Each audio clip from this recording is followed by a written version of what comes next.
Welcome to the Banner of Truth magazine podcast, where each week we bring you selected content from the magazine for your encouragement and edification.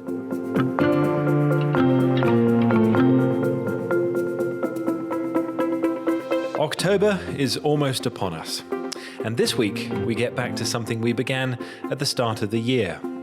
That is focusing on individual Puritans.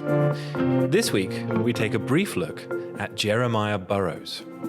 We're going to do this by reading James Davison's article in the April 2010 issue of the magazine, number 559, entitled The Irenic Jeremiah Burroughs. With the opening of the Long Parliament in November 1640, and the changes taking place in the religious and political situation, a number of Puritan ministers began to return to England. Among the returning exiles from Holland was Jeremiah Burroughs, who had been deprived of his living at St. Margaret's, Tivitshall, Norfolk, by Bishop Wren of Norwich in October 1637. It is difficult to trace Burroughs's movements in the months immediately following his deprivation, but we do know that for some weeks during the early part of 1638, he, along with William Greenhill, visited Holland. Then, on his return, Burroughs spent some time during the summer at Little Lees in Essex as a guest of the Earl of Warwick. While residing there, Burroughs received a visitor from Rotterdam, who came with an invitation for him to become pastor of the English church there. Soon after this, Burroughs was requested to attend on the Earl, who had gone to London. While in London, Burroughs was again visited by the man from Rotterdam, with the written confirmation of the call, which he had requested. Accepting the call, Burroughs travelled to Rotterdam early in 1639 and became co-pastor of the English church there alongside William Bridge, whom he knew from their student days at Emmanuel College, Cambridge. Early in 1641, Burroughs returned to England and was appointed lecturer to two of the largest congregations in London, Stepney and St. Giles, Cripplegate. He delivered the morning lecture at Stepney, while his friend William Greenhill lectured in the evening. Such was the character of their lectures that Hugh Peter described the two men as the morning star and evening star of Stepney. When the Westminster Assembly was convened by Parliament in 1643, Burroughs was appointed a member and took part in a number of the debates, including those on church government. Burroughs argued for ecclesiastical independency, and he, Philip Nye, Thomas Goodwin, William Bridge, and Cedric Simpson became known as the Dissenting Brethren on account of their opposition to Presbyterianism. During this time, Burroughs had two great aims. Number one, to keep parliamentary attention on religious reform, and two, to ensure that the differing Puritan parties would present a united face to their adversaries. The first of these aims is evident in a number of sermons Burroughs preached before Parliament, while the second is present in a document called Certain Considerations to Dissuade Men from Further Gathering of Churches in This Present Juncture of Time, 1643. It was written by Burroughs, along with Thomas Goodwin and Alexander Henderson, one of the Scots commissioners, as a unified response to a petition that favoured a return to the rule of bishops in the church. There is evidence, too, that Burroughs was present at Edmund Callamy's house when an attempt was made to formalise these cross-party endeavours. Burroughs also contributed to a number of efforts to reach an accommodation in the Assembly on disputed points of church government, but without success. It is noteworthy that in the midst of ecclesiastical debates and party strife, the Irenic spirit of Burroughs sought unity among believers. It has been well said that while playing a part in the activities of the independents in the Westminster Assembly, Burroughs was singularly free from party spirit. In March 1646, Burroughs made the following comment at the final meeting of the committee formed to reach an accommodation on certain church issues. While men think there is no way of peace but by forcing all to be of the same mind, while they think the civil sword is an ordinance of God to determine all controversies of divinity, and that it must needs be attended with fines and imprisonment to the disobedient, while they apprehend there is no medium between a strict uniformity and a general confusion of all things, while these sentiments prevail, there must be a base subjection of men's consciences to slavery, a suppression of much truth, and great disturbances in the Christian world. Burroughs desired peace among God's people. Such peace, he believed, would result in practical godliness.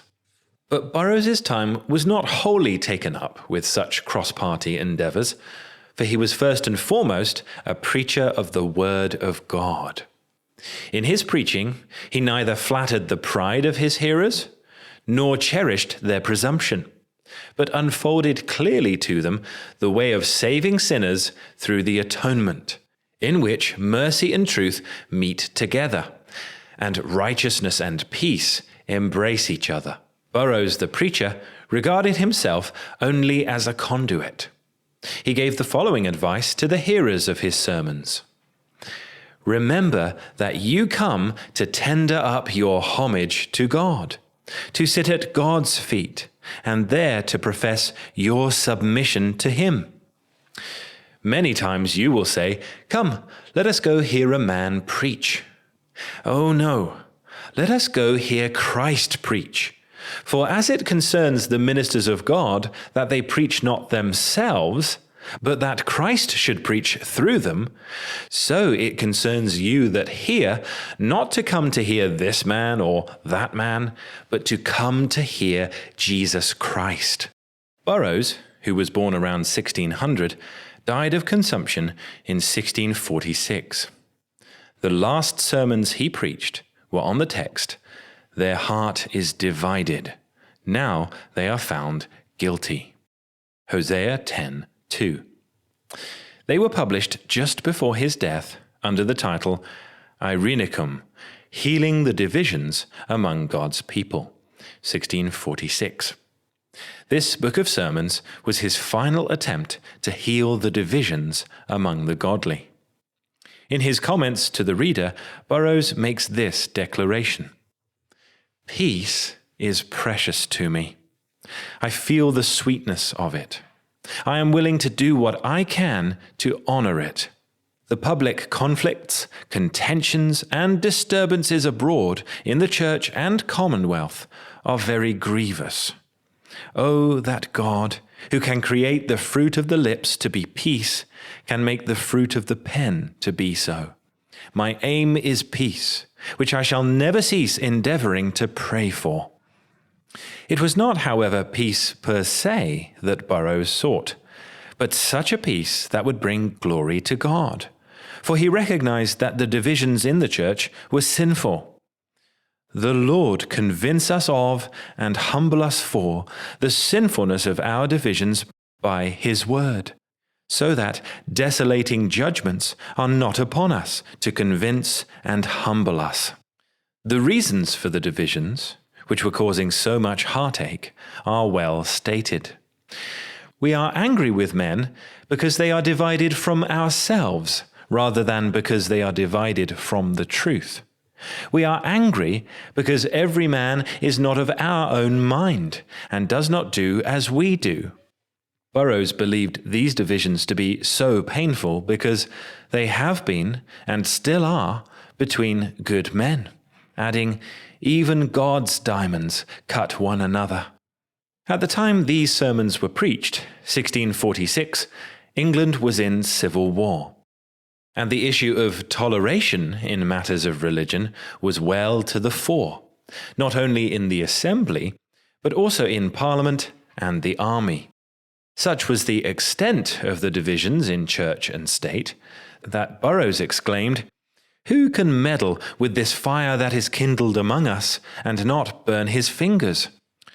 But it was Burroughs's desire to be a faithful minister of Christ and his church, even if it meant feeling the heat. In the first 30 chapters of Irenicum, Burroughs shows clearly the causes of what he calls heart divisions, by what he describes as dividing principles, dividing distempers, and dividing practices. While acknowledging that the heart divisions result in a dividing from God, Burroughs notes that there are two underlying causes. The principal cause from without is the devil, while the other cause is from the self within. The truth is, says Burroughs, all the devils in hell could do us no great hurt in dividing us from God or from one another, were it not for the corruption of our own hearts.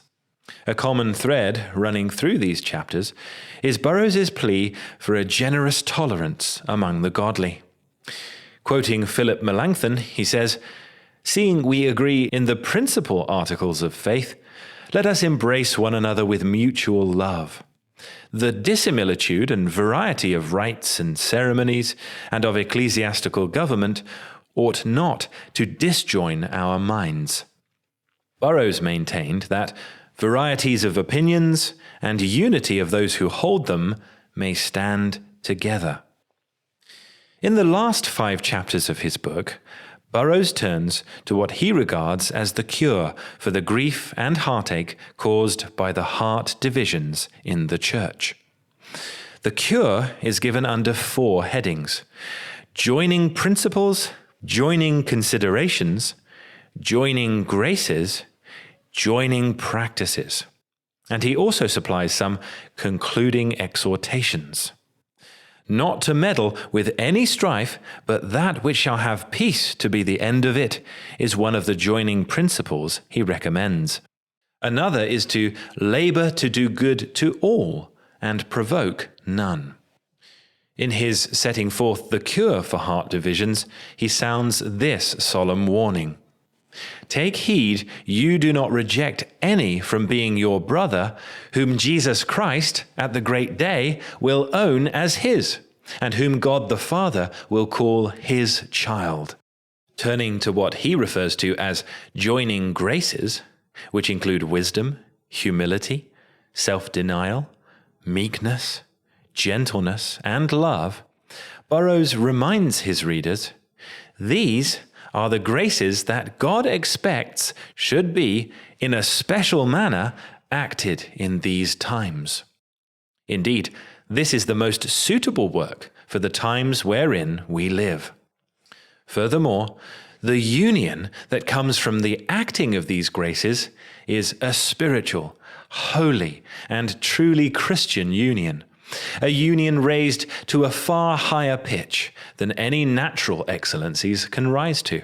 This last comment paves the way to Burroughs's joining practices. These provide instruction to believers on how they should live their lives for the advancement of peace in church and commonwealth. In developing these practices, Burroughs reminds his readers about the use of the tongue. "In your disputes, let your arguments be as hard as you will, but let your words be soft. For gentle language gains much upon the hearts of men." Where we see there have been mistakes made and differences through human frailty, and a willingness to be otherwise so far as God gives light, let all former unkindnesses be forgotten, so that we may never bring up old things to charge them upon one another. Let there be a line of forgetfulness drawn over them. Let them be buried in oblivion. Burroughs knows how to make heart-searching applications of his teaching. For example, you complain much for want of peace. You inveigh much against those whom you are pleased to mark out as hinderers of peace. But do you pray as much?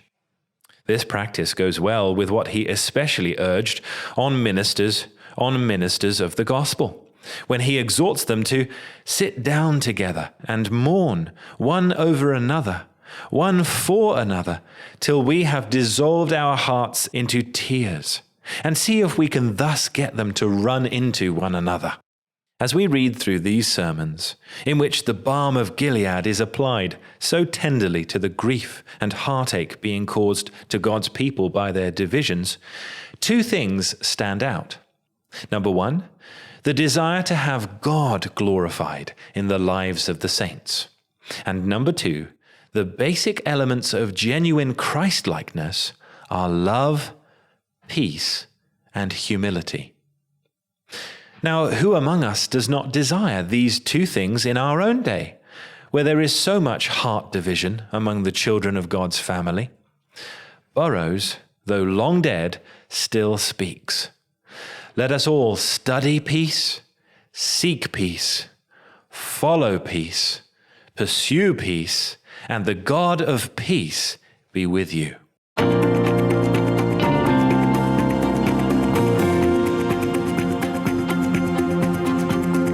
Thank you for listening to the Banner of Truth magazine podcast. To subscribe to the magazine in print or digital formats, or both, see the show notes or visit banneroftruth.org.